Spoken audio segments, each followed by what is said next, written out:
How to add text on BN Video Editor application. If you found this video helpful, please hit the like button, subscribe, and turn on the notification bell for more video like this.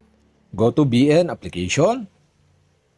In BN application first, we need to create a project by tap the plus sign button below and tap the new video.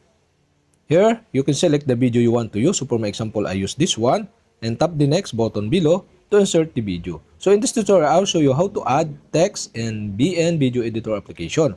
So to add text, tap the text icon here and select text on the pop-up, and now you can see here the text design here. The default, the cover, title, subtitle, time. So there are many more design below.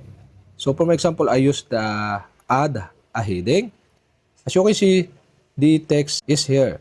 And so if you want to change the font, tap the FF on the menu and select the fonts. And AA to change the size of the text.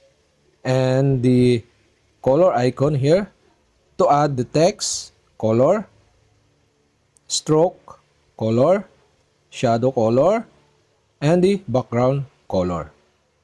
And that's it. Okay, you have successfully add text and BN Video Editor application on your Android phone. If this helpful, like, subscribe, and see you for my next video.